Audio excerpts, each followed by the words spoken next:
देखना sir, last class में हम लोग कर रहे थे अपने पास रिबेट और डिस्काउंट का पॉइंट, और रिबेट और डिस्काउंट के हमारे पास में क्वेश्चन इस तरीके से मैं आपको एग्जांपल बना करके देता हूं। वैसे तो लास्ट क्लास में हमने 2 एग्जांपल किए भी थे। सर देखिएगा, mister x purchase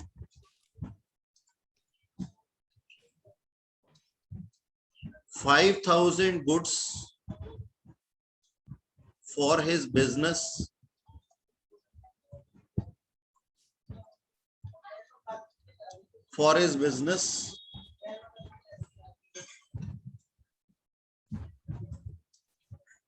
at the rate 100 each. Trade discount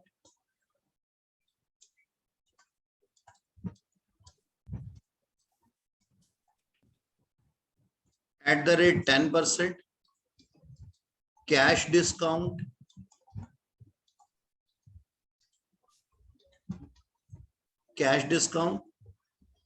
at the rate 5%.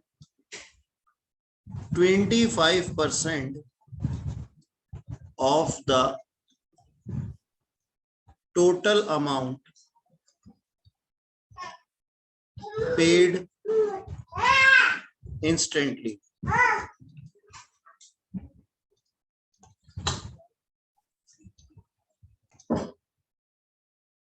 हाँ जी सर, देखना एक बार फिर से क्वेश्चन में क्या लिखा हुआ है। मिस्टर एक्स ने परचेज किया 5,000 goods at the rate 100 each, और उसके ऊपर उनको ट्रेड डिस्काउंट मिला है 10%, जबकि कैश डिस्काउंट है उनका 5%। और ये इंफॉर्मेशन दी गई है कि 25% ऑफ टोटल अमाउंट जो है ना वो इंस्टेंटली पे कर दिया गया है। अब सोच करके देखो सर, हम कैलकुलेशन करते हैं।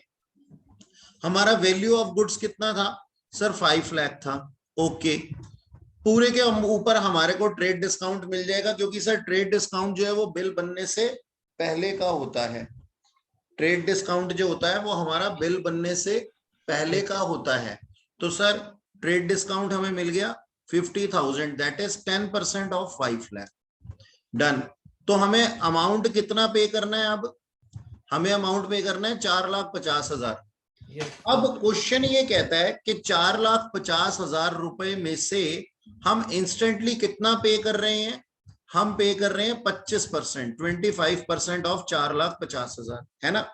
25% हम इंस्टेंटली पे कर रहे हैं, और जो अमाउंट हम इंस्टेंटली पे कर रहे हैं हमें उसके ऊपर कैश डिस्काउंट मिल जाएगा। तो पहले तो हमें क्या निकालना है? 4,50,000 का 25% एक तरफ कर लेना है और 75% एक तरफ कर लेना है। ठीक है जी। तो 25% के ऊपर हमारे को 5% का डिस्काउंट मिल जाएगा। वो डिस्काउंट कितना होगा सर? 5,625 होगा। पहले तो 4,50,000 का 25% कितना आता है? 1,12,500, और फिर उसका 5% कितना आ जाता है सर? 5,625। अब हमारे को नेट पेमेंट कितनी करनी है कैश ट्रांजेक्शन की? कैश ट्रांजेक्शन की हमारे को पेमेंट करनी है सर, बहुत ही इजी है। हमें पेमेंट करनी है, हमारा अमाउंट ड्यू था कितना? 1,12,500, इतना मेरा 25% अमाउंट ड्यू था। उसमें से मुझे कैश डिस्काउंट और मिल गया, कैश डिस्काउंट और मिल गया, तो मैं माइनस कर दूंगा उसको भी, कैश डिस्काउंट को, और वो था 5,625 का। तो नेट अमाउंट जो मुझे कैश में भी पे करना है वो कितना पे करना है आफ्टर 5% डिस्काउंट? कितना हो गया बेटा? 1,12,500 माइनस 5,625, तो 106,875 मुझे अभी पे करना है। और रिमेनिंग मेरी क्रेडिट ट्रांजैक्शन है, वो कितनी है सर? 4,50,000 का 75%। ठीक है जी। Yes sir. और ये कितना हो जाता है?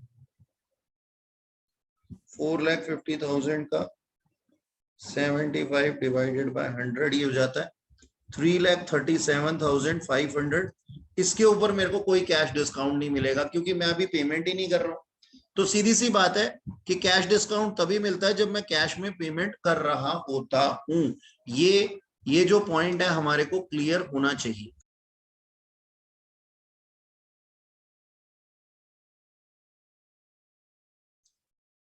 हाँ जी सर, देखिएगा कि हमारे पास में मिस्टर एक्स की बुक्स ऑफ अकाउंट में क्या एंट्री होंगी, समझ के करना है इस चीज को।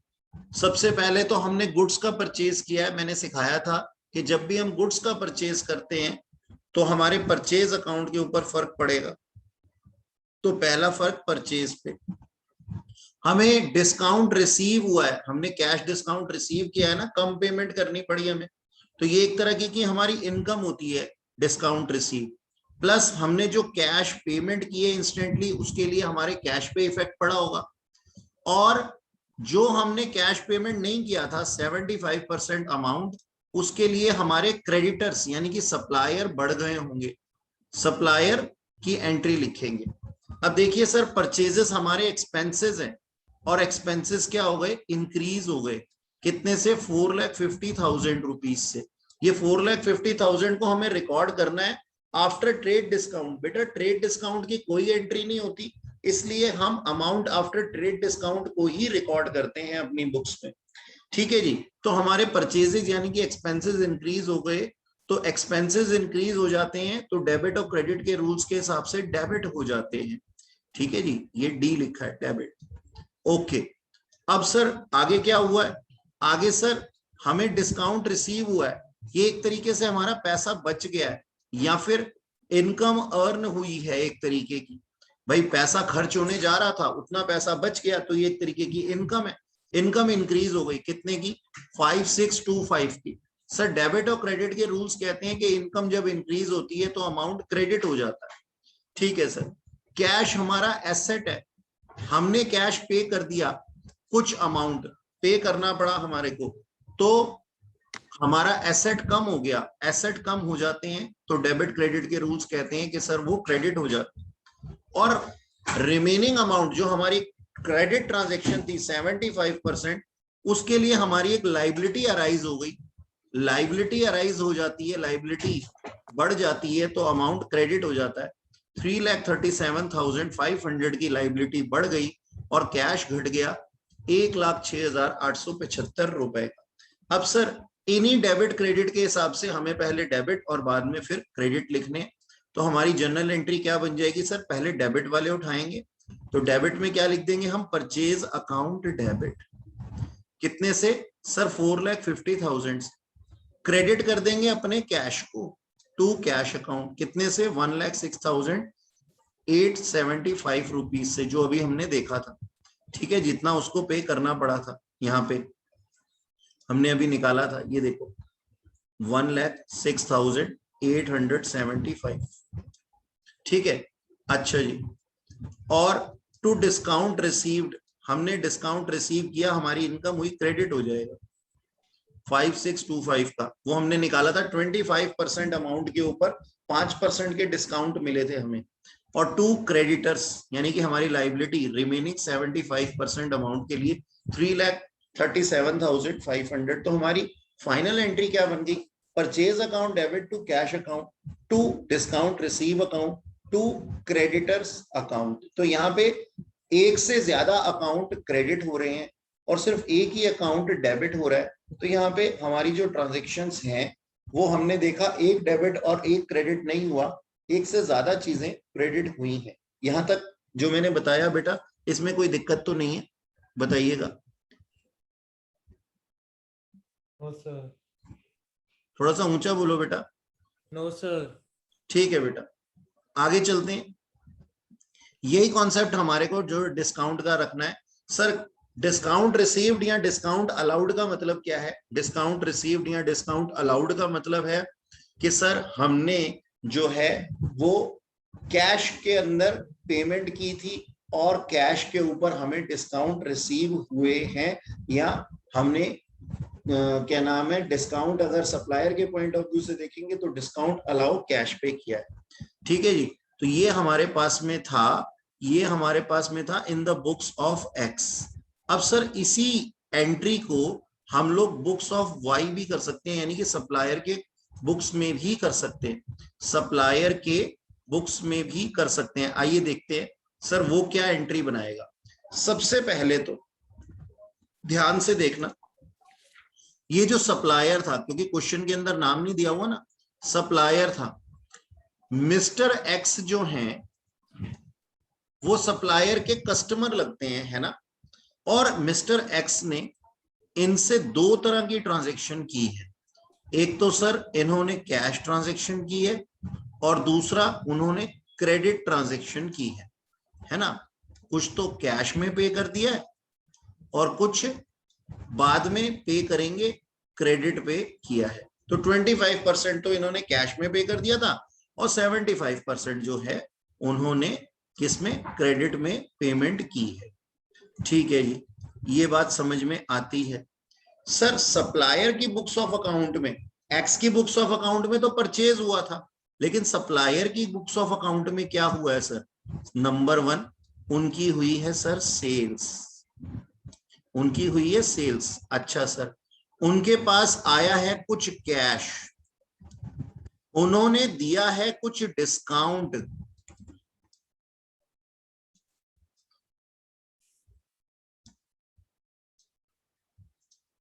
उन्होंने दिया है कुछ डिस्काउंट। अब डिस्काउंट अलाउड बोल देते हैं जब हमने दिया है तो, हाँ सर। और फिर उनके बने हैं mister x debtor, credit amount के लिए डेटर बन गए। सर सेल्स क्या होती है, सेल्स हमारी इनकम होती है और इनकम इंक्रीज हो गई है क्योंकि इन्होंने सामान बेचा है तो सेल्स बढ़ी है, यानी कि इनकम बढ़ी है। कैश क्या होता है सर, कैश हमारा एसेट होता है, एसेट इंक्रीज हो गया है सर क्योंकि कैश आया है इनके पास में, सप्लायर के पास में। डिस्काउंट इन्होंने अलाउ किए हैं तो एक तरीके के इनके लॉसेस हो गए हैं, या फिर आप कह सकते हो सर एक तरह से एक्सपेंसेस हो गए।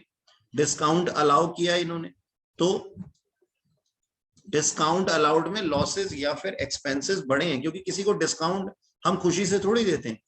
और डेटर, डेटर्स कौन है होते हैं सर, एसेट्स होते हैं, और डेटर्स भी इंक्रीज हो गए हैं इस ट्रांजैक्शन के बाद। यहां तक की बात समझ में आई सर। Yes. सेल्स हुई है, हमने सामान बेचा है। अब सप्लायर के पॉइंट ऑफ व्यू से देख रहे हैं सर, तो हम क्या लिखेंगे sir, books of supplier, books of supplier.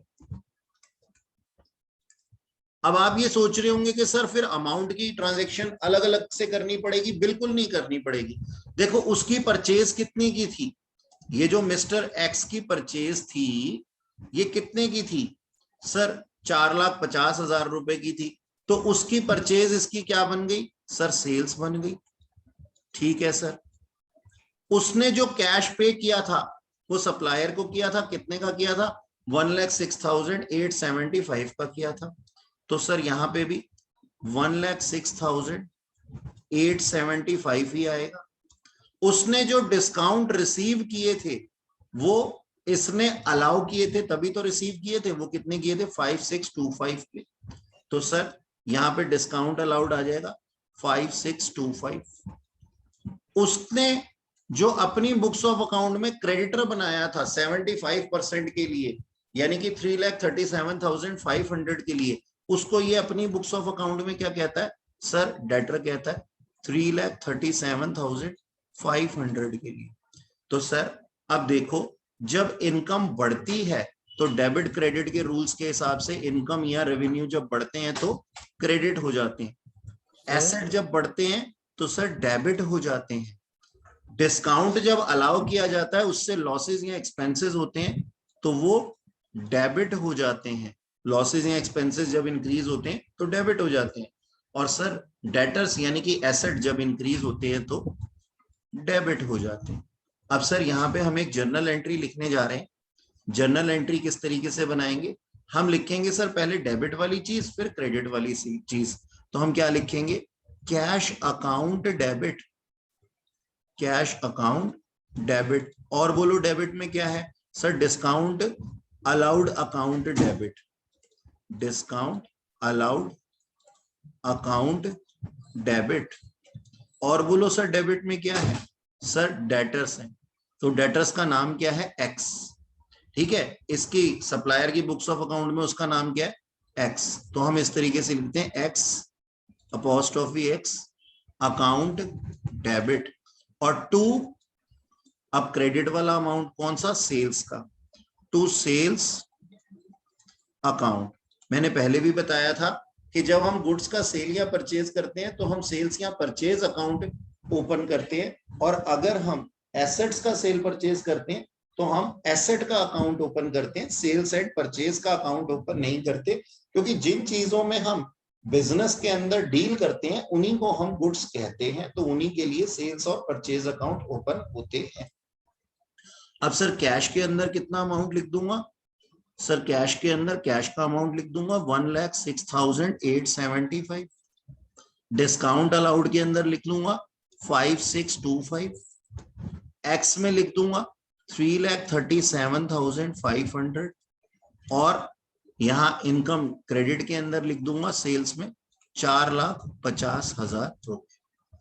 तो आप देख सकते हैं हमने बुक्स ऑफ एक्स भी बना लिए और बुक्स ऑफ सप्लायर भी बना लिए। इस तरीके से हम लोग जर्नल एंट्री करते हैं। नोट कर लो बेटा इसको।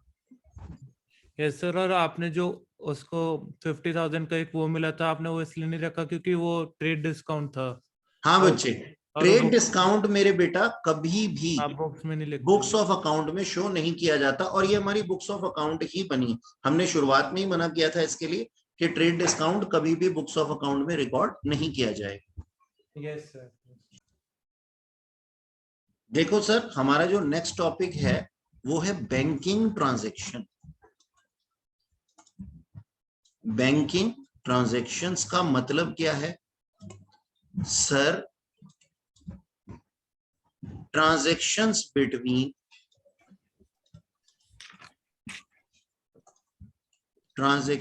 बिटवीन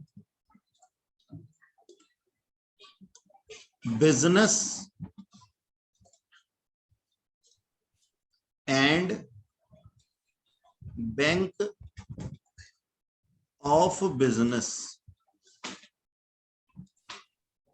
यानी कि हम ये नहीं कहेंगे सारी की सारी बुक्स ऑफ अकाउंट बिजनेस के पॉइंट ऑफ व्यू से ही तो बनाई जाती है, ठीक है ना? तो सबसे पहले हम क्या कहते हैं? हम ये कहते हैं कि सर ऐसी ट्रांजैक्शन जो बिजनेस और बैंक ऑफ बिजनेस के बीच में हो रही हैं उनको हम बैंकिंग ट्रांजैक्शंस कहते हैं। ओके, चलो सर, अब ये कितने तरीके की ट्रांजैक्शंस होती हैं इनको समझ लेते हैं। सबसे पहली ट्रांजैक्शन हमारे पास है cash deposit. Cash deposit for cash deposited for opening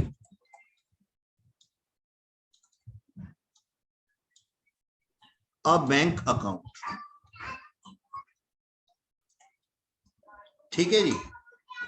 तो एक बात बताओ, हमने कैश डिपॉजिट किया, किन दो चीजों के ऊपर फर्क आएगा सर? एक तो कैश के ऊपर और एक बैंक के ऊपर। कैश घट जाएगा और बैंक बढ़ जाएगा, और ये दोनों ही हमारे एसेट हैं। तो सर डेबिट और क्रेडिट के रूल्स क्या कहते हैं? जो एसेट घट जाता है वो क्रेडिट हो जाता है, जो एसेट बढ़ जाता है वो डेबिट हो जाता है। ठीक सर, तो इसकी जर्नल एंट्री क्या लिखेंगे? Bank account debit, bank account debit to cash account.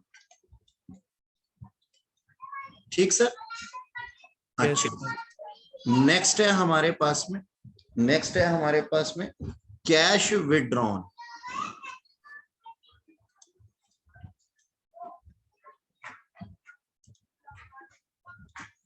Cash withdrawn,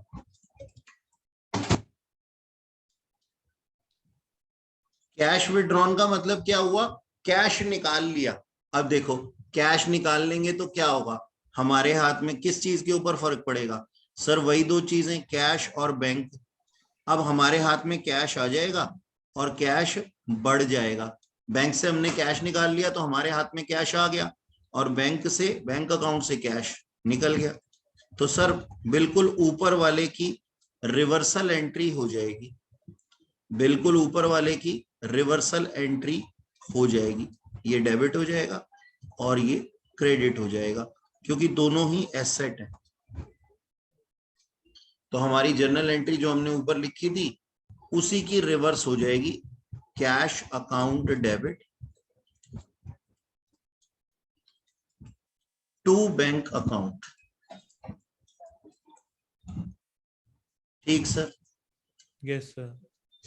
अच्छा जी, और कितनी तरीके की ट्रांजैक्शंस करते हैं सर? एक होता है सर, ये तो था हमारा cash withdrawn for business use. एक होता है sir cash withdrawn for personal use.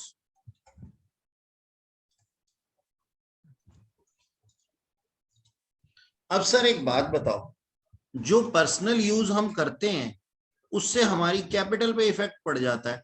अगर हम बिजनेस खोल लें और बिजनेस के खर्चे चलाने की बजाय अपने घरेलू खर्चे चलाने लग जाएं, मतलब ईयर एंड पे जो हमें प्रॉफिट्स हो गए वो तो हम घर लेकर के जाएंगे। मतलब नियम कानून पता क्या कहते हैं? नियम कानून ये कहते हैं कि आपने कैपिटल इन्वेस्ट की है बिजनेस के अंदर। देखो ध्यान से सुनना, ध्यान से सुनना। ये थे मिस्टर एक्स, ये था इनका बिजनेस, इन्होंने कैपिटल इन्वेस्ट की, ठीक है जी, और बदले में बिजनेस ने इन्हें रिटर्न दिया, रिटर्न्स दिए, और इनको हम क्या कहते हैं सर? प्रॉफिट्स कहते हैं।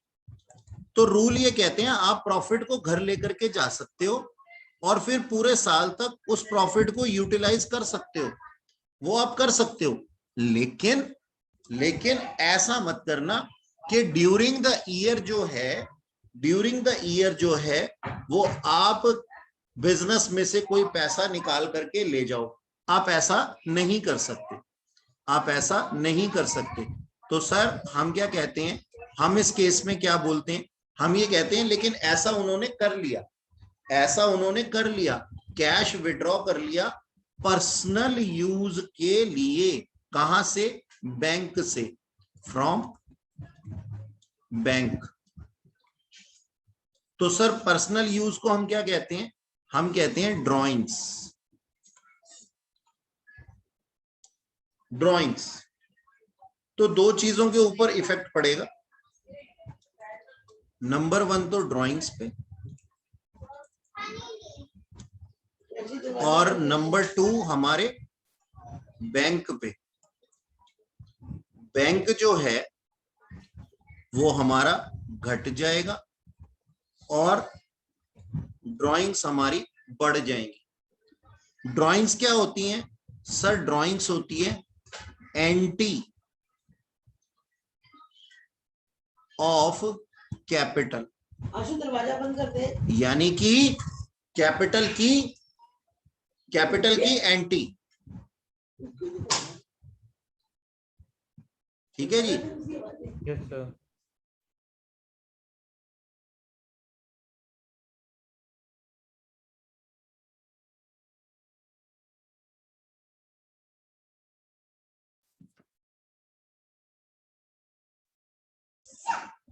अब देखो सर, होता क्या है, जब कैपिटल बढ़ती है तो क्रेडिट हो जाती है।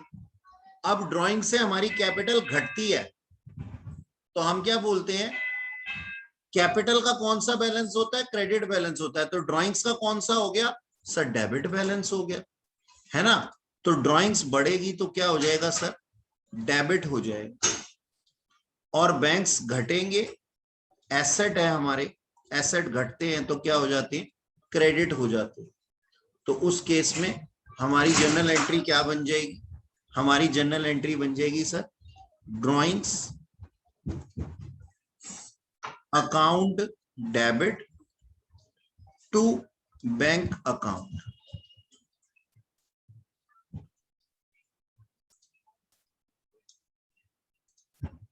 अच्छा जी, next point, payment by cheque to creditor. अब देखो सर, मैंने किया क्या, इसके अंदर एक चेक बना करके दे दिया, किसको, अपने क्रेडिट सप्लायर को, यानी कि अपने क्रेडिटर को। अब चेक बना के दे दिया, मैंने कहा जाओ मेरे बैंक से पैसा निकाल लेना, मेरे बैंक अकाउंट से पैसा निकाल लेना। तो दो चीजों के ऊपर इफेक्ट पड़ गया। एक तो सर मेरा बैंक जो है वो कम हो जाएगा, और सर मेरा जो क्रेडिटर था, यानी कि मेरी जो लाइबिलिटी थी वो भी कम हो जाएगी, क्योंकि सिरदर्दी खत्म हो गई ना। तो बैंक मेरा एसेट था सर, एसेट जब कम हो जाते हैं तो क्रेडिट हो जाते हैं, लाइबिलिटी जब कम हो जाती है तो डेबिट हो जाती है। तो यहां पे हमारी एंट्री क्या बन जाएगी, एंट्री बन जाएगी sir creditors account debit to bank account. ठीक है जी, यस सर, समझ में तो आ रहा है ना। यस सर, नेक्स्ट एंट्री हमारी payment by draft to a creditor. अब ध्यान से सुनना इसको कि सर चेक और ड्राफ्ट में क्या फर्क होता है। पेमेंट बाय ड्राफ्ट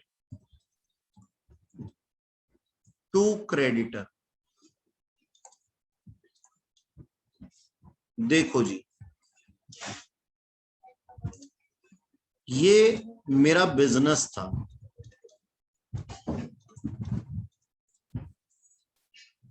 इसका इस बैंक अकाउंट के अंदर, इसका इस बैंक में अकाउंट था, ठीक है जी। यस या सर, बैंक में अकाउंट हो भी सकता है और नहीं भी हो सकता, ठीक है। मान लो बैंक में अकाउंट था, तो बिजनेस बैंक को क्या कहता है,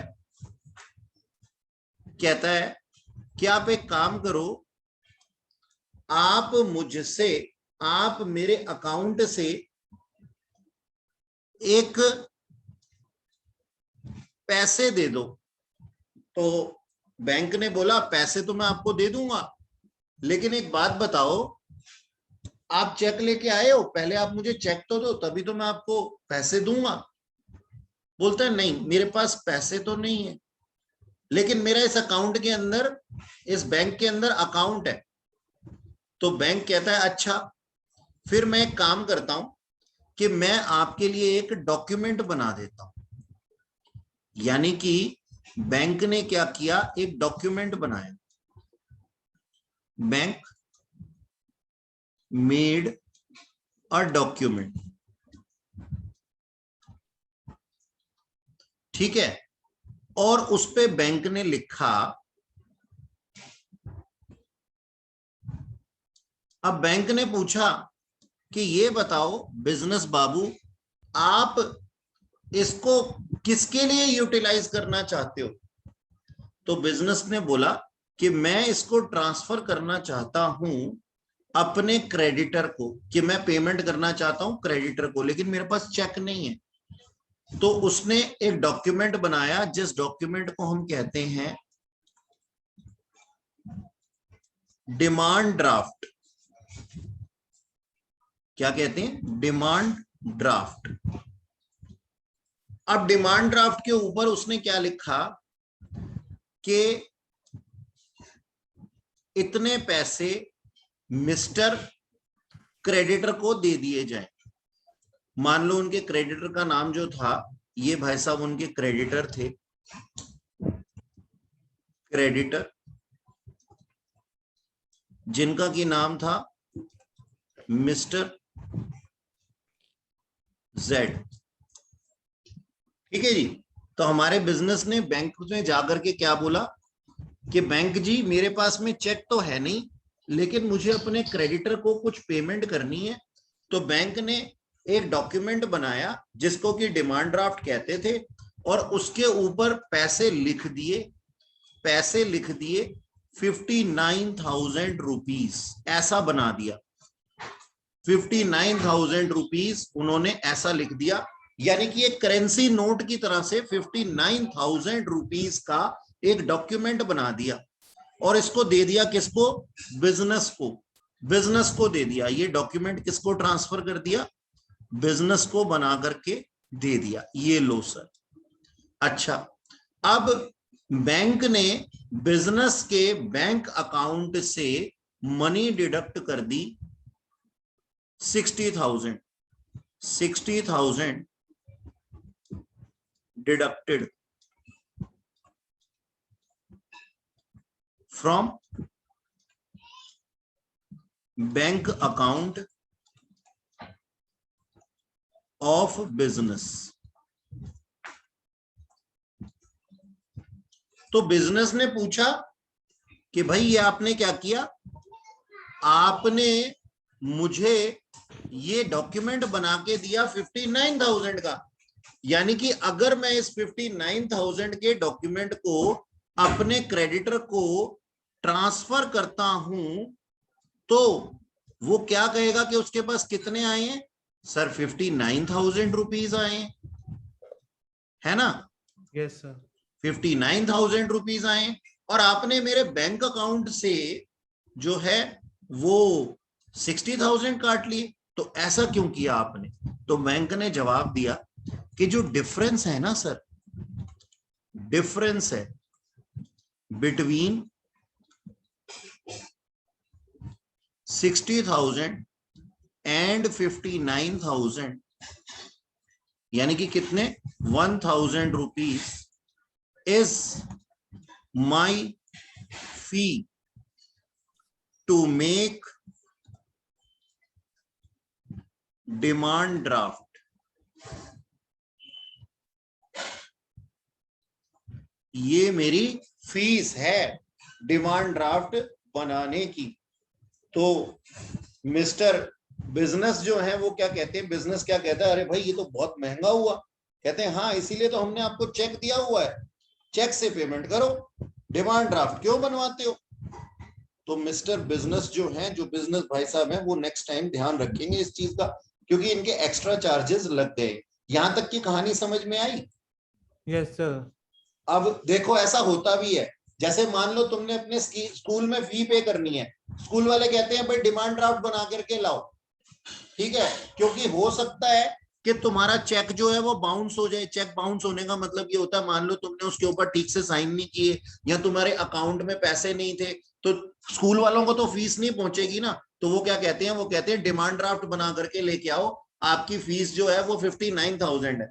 तो आप अपने बैंक में जाते हो, अपने बैंक में जाकर के अपने बैंक को बोलते हो मेरा आपके बैंक के अंदर अकाउंट है, एक 59,000 रुपीज का डिमांड ड्राफ्ट बना दो, मुझे अपने स्कूल में फी पे करनी है। तो वो आपसे पूछता है डिटेल बताओ जी, किसको पे करना है? तो आप बोलते हो sir modern school, Barakhamba road, मेरे स्कूल का नाम है, उसको मैंने पेमेंट करनी है। तो उसके नाम से ये एक डॉक्यूमेंट बना देता है बैंक, और आपके बैंक अकाउंट में से, यानी कि कैश नहीं लेता आपसे, आपके बैंक अकाउंट में से पैसे डिडक्ट कर देता है आफ्टर चार्जिंग हिज फी।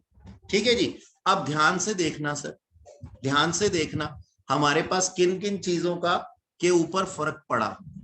देखो, नंबर 1 हमारे बैंक अकाउंट के ऊपर फर्क पड़ेगा।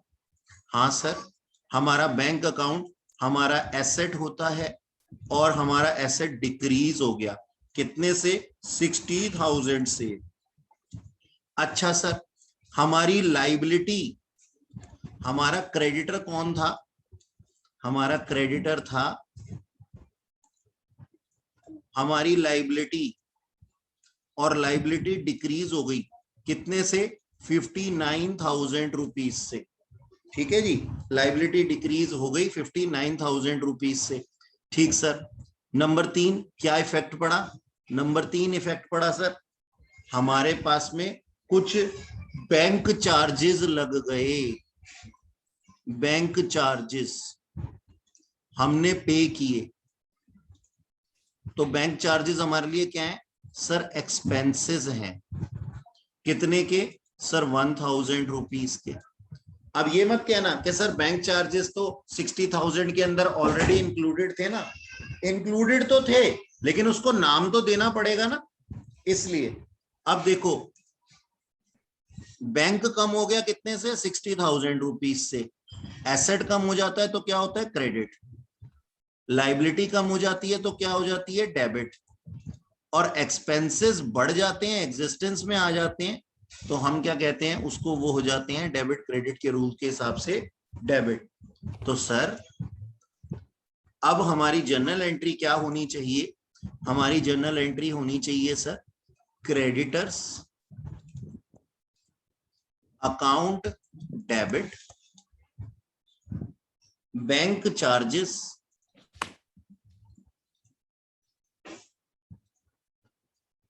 Account debit to bank account. Creditor कितने से कम हुआ? 59,000 से। बैंक चार्जेस कितने थे सर? 1000 के थे। और बैंक कितने का कम हुआ है सर? 60,000 रुपीज। ठीक सर, समझ में आया? Yes sir. आपने बनाया इसको? अगर नहीं समझ में आया तो दोबारा पूछ लो, चीजें नहीं है ना, कई बारी 2 बार में समझ में आती है बेटा। ऐसे डायग्राम बना लो।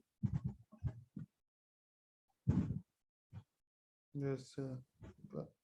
यस।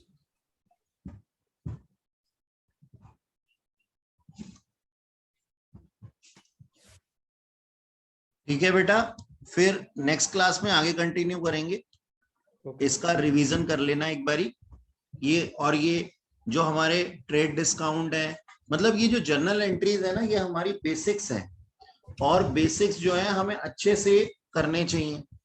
ठीक है, मैं आपको ना क्वेश्चंस भी सेंड करूंगा, मतलब क्वेश्चन सेंड नहीं करूंगा, क्वेश्चन नंबर बता दूंगा। क्वेश्चन नंबर आप जो है उसको घर पे प्रैक्टिस कीजिएगा, और जहां पे भी कोई दिक्कत आती है वो मुझसे पूछिएगा। ठीक है, yes sir. Yes sir. Next class में आगे कंटिन्यू करेंगे। Bye bye. Bye sir.